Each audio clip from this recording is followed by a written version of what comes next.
Cześć, jestem w szpitalu, w izolatce.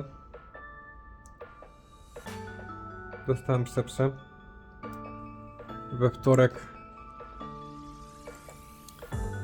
To jest 6 maja. Czułem się od rana bardzo źle. Była gorączka 38 stopni. Wziąłem tabletki na gorączkę. Jedną, drugą, czwartą. Zero reakcji, a gorączka do góry. Zadzwoniłem na tak zwane hotline. Tutaj w Wielkiej Brytanii jest taka infolinia dla osób chorych na raka. Powiedziałem, co się ze mną dzieje i pani powiedziała, że się mam natychmiast rozłączyć i wzywać pogotowie. Przyjechało po mnie pogotowie w ciągu 30 minut. Zbadali mnie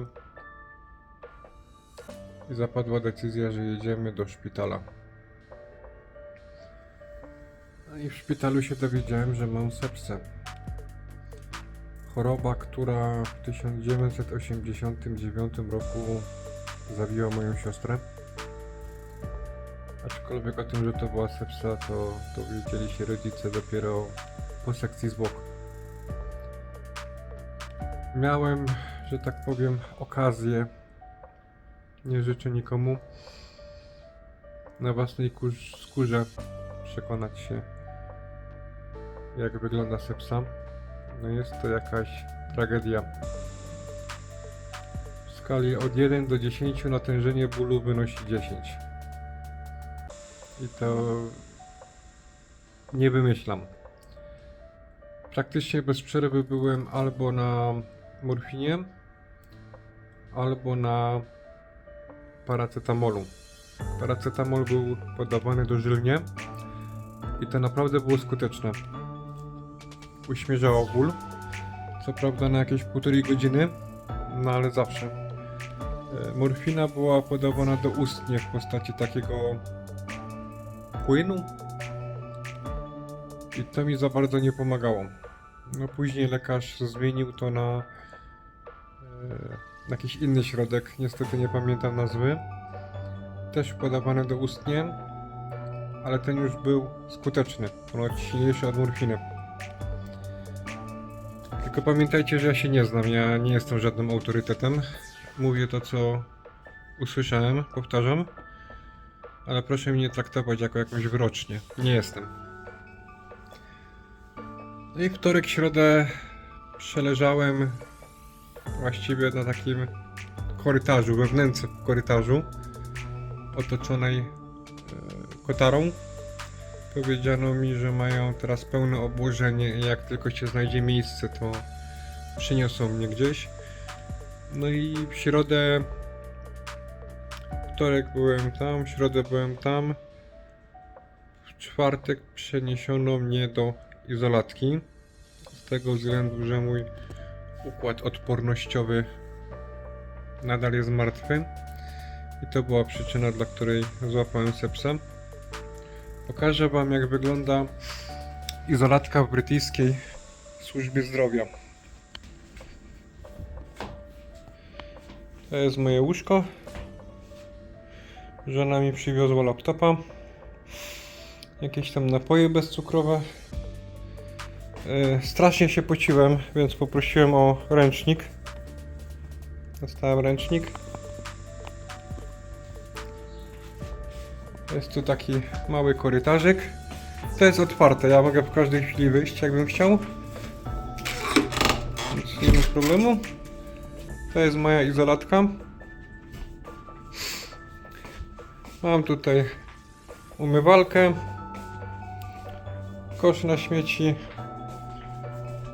okno. No zbyt ciekawych widoków tutaj nie ma, ale jest. Mogę sobie w każdej chwili uchylić, zamknąć. Szafka. Lampkę mam. Jakbym sobie w nocy chciał czytać czy coś.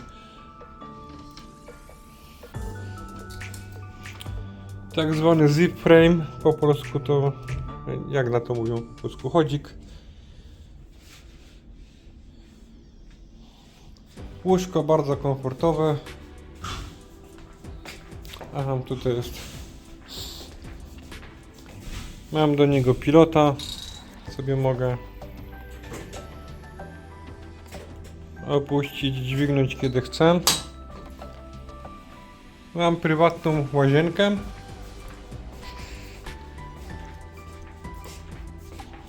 Pokażę wam jak wyglądam.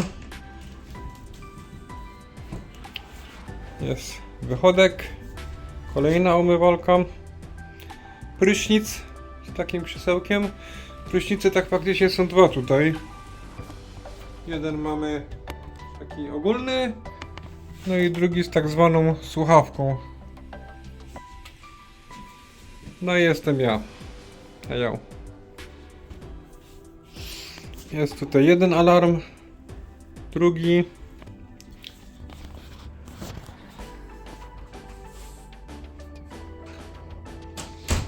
No i przy łóżku też mam alarm. Tu aktywuję alarm, tu aktywuję światełko. Przydatne w nocy. Sprzęt do podawania kroplówki. Moja ręka. A druga skuta bardzo mocno.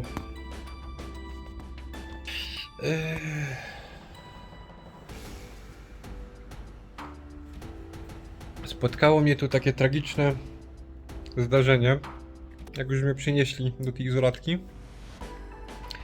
Taka młoda pielęgniarka mi tutaj objaśniła wszystko co i jak sobie poszła. Ja jeszcze byłem pod wpływem tych wszystkich środków. No i zasnąłem. Za jakiś czas się obudziłem z ogromnym bólem zębów. Takim naprawdę 10/10. Wszystkie zęby bolą. Chciałem wezwać pomoc, żeby dali mi albo tą kroplówkę z paracetamolem, albo jakiś inny środek przeciwbólowy, ale pomocy się wezwać nie da. Pielęgniarka mój alarm zostawiła zamontowany na ścianie. Chodzik był w tamtym rogu. Nie miałem jak się do tego dostać, nie miałem jak do tego sięgnąć. Wziąłem kubek i zacząłem walić. Stolik. Krzyczeć ile się da. Nikt mnie nie usłyszał. Całość trwała jakieś około 40 minut. No myślałem, że zwariuję z bólu. Aż w końcu ktoś przyszedł, jakaś pielęgniarka, która robiła obchód. Zdziwiona, zaskoczona. No i dano mi te środki przeciwbólowe. Ja w międzyczasie jeszcze zdążyłem zadzwonić na emergency line. Ale tam nie chcieli mi pomóc, bo byłem w szpitalu. Puszczę wam pod koniec tego nagrania kawałek tego zapisu. Planowo za 6 dni, w chwili kiedy to nagrywam, czyli sobota 10 maja, mam mieć 5. chemioterapię, ale ja się na to na pewno nie zgodzę. Jestem zbyt słaby. Byłem wczoraj w kiosku kupić tam sobie jakieś tam przekąski. Pozwolono mi. Lekarz się zgodził na to, żebym wyszedł. No i dystans, ile ja przeszedłem w całości? Za 400 metrów. Był trochę ponad moje siły. Wróciłem i musiałem bardzo długo odpoczywać, żeby jakoś wrócić do normalności. Jestem mega słaby. Ale dobre wieści są takie, że moje białe krwinki się odbudowują za pomocą takich specjalnych zastrzyków do brzucha, a infekcja spada. Więc mam ogromną nadzieję, że niebawem mnie wypuszczą i będę mógł wrócić do domu, kontynuować leczenie już w domowym zaciszu. Niespecjalnie mi się uśmiecha tutaj przebywać w szpitalu. Tak mocno w tyłek to ja jeszcze naprawdę w życiu nie dostałem. Sepsa to jest coś, ja się nie chcę jakoś tam, wiecie, no, umartwiać, albo patrzcie jak jestem biedny i jak mi jest źle. Sepsa to jest coś okrutnego, to jest choroba, która zabija. I ja nie byłem świadom tego, że człowiek może w ten sposób odczuwać ból. Tak intensywnie, tak dosłownie. No... Nikomu tego nie życzę, autentycznie.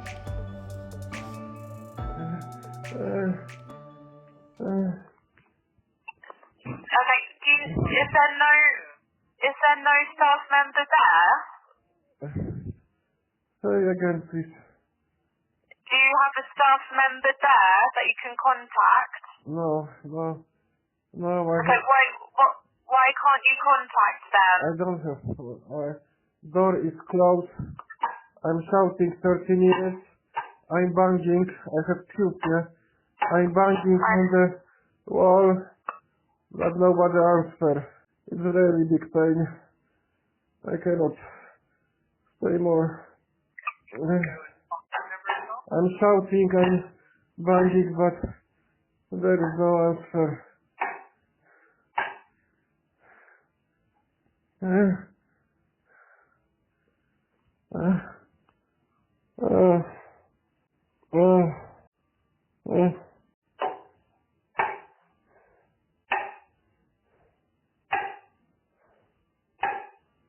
Help!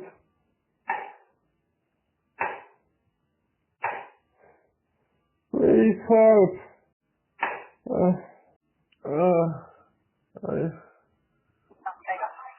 Okay, so when we get calls from patients we take them to hospital, you are already in a hospital. Okay, so you are in the hospital's care. You need to talk to the staff at the hospital. Nobody here. So you need to press the alarm. I don't have alarm. To find somebody, or you need to get someone else to go and find somebody for you. But we, as an ambulance service, are not able to help you. Do you understand? No. It's amazing, this pain. I don't have access to this button. I'm sorry to hear that. Why can't you press that button? I don't have button, no, didn't give me. I don't have. Will you go and find somebody? I cannot walk. Okay. I'm still calling. Help! Please! Okay, calm down. It's really pain. Okay, what's the name of your ward that you're on? I'm St. Peter's Hospital. I know that. What ward are you on? I'm not sure. I have cancer and sepsa. Okay, I'm sorry about all of that. Big pain. I understand that. Okay. Do you understand what I said to you? The No. emergency ambulance service, you don't understand. No, it's very big pain. Okay, yeah, I heard you. I understand that. But you need to get a member of the hospital staff to help you. Okay, we'll try and help and call somebody. Help!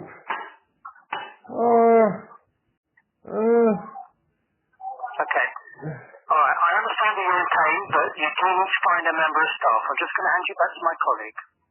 I cannot walk. Help!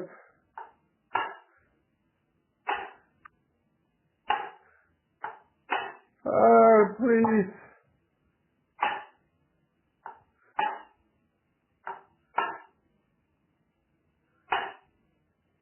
Please!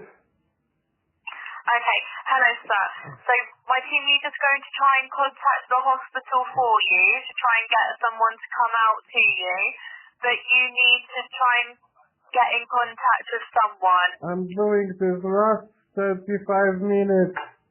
Okay, you need to try and get someone to find someone for you. Help! We as an ambulance service aren't able to come out to you.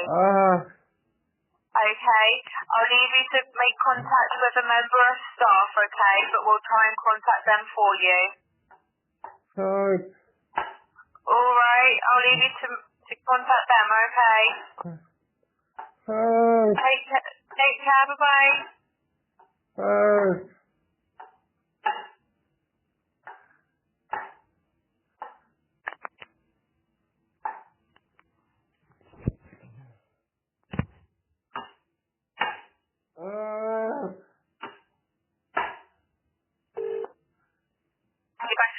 operator, have you finished with your call to the ambulance service?